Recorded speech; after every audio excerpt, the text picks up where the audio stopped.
जय श्री राम। हम लोग श्रीमद् भागवत जी की कथा कुछ दिनों से सुन रहे हैं। आज एक बहुत सुंदर भाव आया कि भगवान श्री कृष्ण एक बार गोकुल से वृंदावन गए और वृंदावन से फिर मथुरा गए कंस को मारने के लिए। तो मथुरा जाने के बाद कभी भी लौटकर वृंदावन नहीं आए अथवा गोकुल नहीं गए, राधा जी से मिलने नहीं गए, नंद बाबा यशोदा मैया से मिलने नहीं गए। ऐसा क्यों? तो बहुत सुंदर प्रश्न है। हम ऐसे प्रश्न का आदर करते हैं। इसका समाधान ये है कि राधा जी से मिलने क्यों नहीं गए। चाहते तो जा सकते थे, सर्वसमर्थ हैं भगवान, लेकिन नहीं गए क्योंकि राधा जी को श्राप लगा था श्री दामा जी का। जिस समय भगवान श्री कृष्ण और राधा जी गोलोक धाम में रह रहे थे, उस समय गोलोक में भगवान के एक मित्र थे जिनका नाम है श्री दामा, और गोलोक में ही एक गोपी हैं जिनका नाम है बिरजा देवी। तो कृष्ण तो भगवान हैं और भगवान तो सबके लिए हैं। जो भक्त उन्हें जिन भाव में बुलाएगा, भगवान उसके पास उस भाव में चले जाते हैं। तो गोलोक में एक दिन भगवान बिरजा देवी के साथ थे और राधा जी को मन नहीं लग रहा था कि कृष्ण कहाँ चले गए। फिर उन्हें पता चला कि बिरजा देवी के पास कृष्ण है, तो राधा जी बहुत दुखी हो गई। कृष्ण भगवान जब बहुत देर के बाद आए और देखे कि राधा उदास बैठी हैं, तो श्री राधा जी को मनाने के लिए भगवान गए। तो राधा जी ने कहा कि नहीं नहीं, आप वहीं जाइए जहाँ आपका नया नेह लगा है। आपको तो रोज़ रोज़ नया नया नेह लगाने का आदत हो गया है, इसलिए आप वहीं जाइए। तो कृष्ण तो कुछ नहीं बोले, लेकिन भगवान के साथ उस समय उनके मित्र श्री दामा जी थे।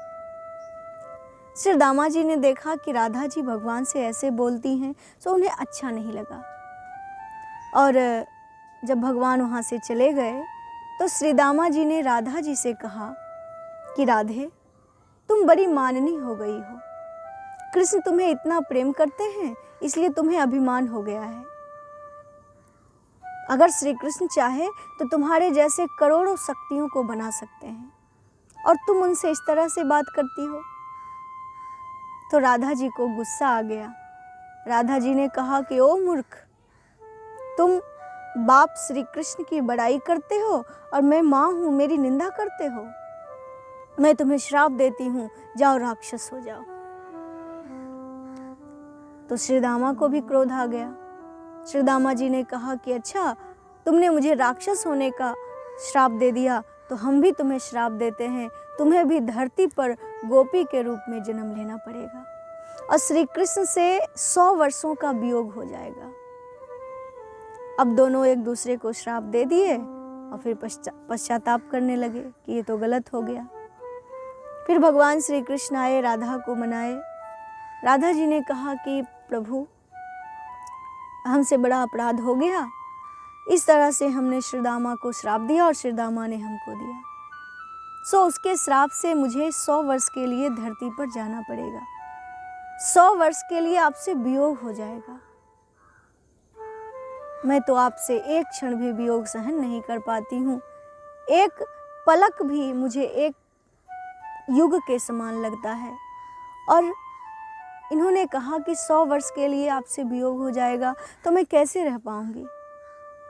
भगवान ने कहा कि राधा, तुम चिंता मत करो, मैं तुम्हारे साथ रहूँगा। मैं जब धरती पर जाऊँगा तो तुम्हारे साथ महारास करूँगा, प्रेम की लीला करूँगा। और उसके बाद 11 साल के बाद जब मैं चला जाऊँगा, तो अंतर्भाव से 1 महीने में 1 दिन तुम्हें मेरा दर्शन होता रहेगा। और जब हमारा वियोग काल पूरा हो जाएगा, तो फिर हम और तुम मिलेंगे और गोलोक धाम चले आएंगे। तो इसलिए मैं मानव की लीला करने के लिए धरती पर जा रहा हूँ, उसी समय तुम भी चलना, तो तुम्हारे श्राप का जो समय है वो कट जाएगा। राधा जी संतुष्ट हुई। तो श्री दामा के श्राप से राधा जी को धरती पर आना पड़ा और 100 साल के लिए भगवान श्री कृष्ण से वियोग हो गया। भगवान उन्हें नहीं मिले। यही कारण था कि भगवान एक बार जब चले गए तो वापस लौट के नहीं आए। अब आपके मन में लग रहा होगा कि राधा जी के लिए तो ऐसी बात है, तो नंद बाबा यशोदा मैया से क्यों नहीं मिलने आए?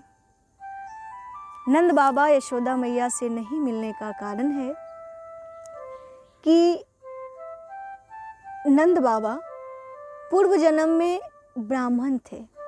ब्राह्मणी बड़े भाव से अतिथि का सत्कार करते थे, संतों की सेवा करते थे। लेकिन संजोग से एक बार उनके गांव में अकाल पड़ गया और अकाल में लोग भूख से मरने लगे। तो उस गांव में एक सेठ जी थे जो अकाल के समय में अपना घर बनाना शुरू किए और गांव में ऐलान कर दिया कि जो मेरे घर में 1 घंटा काम करेगा उसे मैं 1 पैला आटा दूंगा। पैला मने, हाँ, गांव में पत्थर का एक बना रहता है, उसको पैला बोलते हैं। उससे नापा जाता था पुराने ज़माने में। तो उसको 1 पैला आटा देंगे। तो सब लोग जिसको भूख लगती थी जाके काम कर देते थे, 1 घंटा 2 घंटा जितना भी। नंद बाबा जो पूर्व जन्म में ब्राह्मण रहे, तो उनके घर में एक संत आए और संत जी ने कहा कि महाराज, मुझे बड़े जोरों की भूख लगी है, मुझे कुछ भोजन करा देते तो बड़ा अच्छा होता। ब्राह्मण देवता ने कहा कि संत जी, आप चिंता मत कीजिए, मैं व्यवस्था करता हूँ, आप पूजा पाठ शुरू करिए, मैं आता हूँ। उसी सेठ के यहाँ ब्राह्मण काम करने चले गए और 11 घंटे तक लगातार काम किया। 11 पहले में आटा मिला, आटा लेके आए। संत जी बहुत भूखे थे, बहुत ज़्यादा भूखे थे। आटे की बाटी बनी, भगवान को भोग लगा और संत जी ने 11 पहले आटे की बाटी अकेले पा लिया, क्योंकि इतने भूखे थे कि छोड़ने का मन ही नहीं किया। और पूरा बाटी खा करके इतना संतुष्ट हुए संत जी। संतुष्ट होने के बाद उन्होंने ब्राह्मण को वरदान दिया, कहा, हे ब्राह्मण देवता, तुमने मुझ भूखे को भोजन कराया है, हम तुम्हें वरदान देते हैं। तुमने मुझे 11 पहले आटे का भोजन कराया, बाटी का भोजन कराया, हम तुम्हें वरदान देते हैं, भगवान तुम्हारे घर 11 साल तक तुम्हें वात्सल सुख प्रदान करने आएंगे और तुम्हारे पुत्र के रूप में तुम्हें आनंदित करेंगे।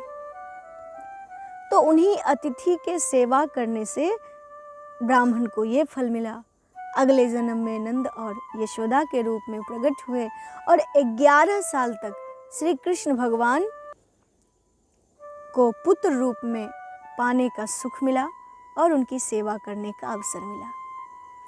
क्योंकि भगवान भी ऐसे तो नहीं मिलते महाराज, कई जन्मों के पुण्य होते हैं, तब जाके भगवान का दर्शन होता है। और भगवान को पुत्र रूप में पाना, उनसे लाड़ लड़ाना, उनको स्नेह करना, उनका स्नेह पाना, ये बहुत बड़ी बात है। तो नंद बाबा यशोदा मैया को उसी पुण्य के प्रभाव से ऐसा हुआ था। तो उनका 11 साल का जो समय था वो खत्म हो गया, भगवान चले गए। तो यही कारण है कि भगवान वृंदावन वापस लौट के नहीं आए।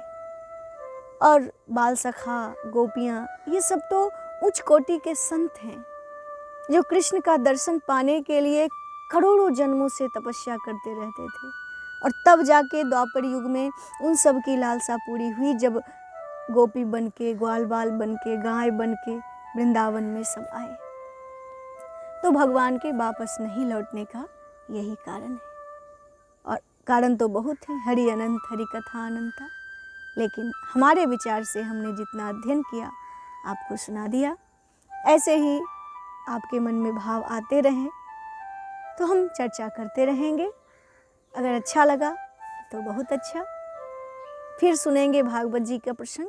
तब तक के लिए जय सिया राम, राधे राधे।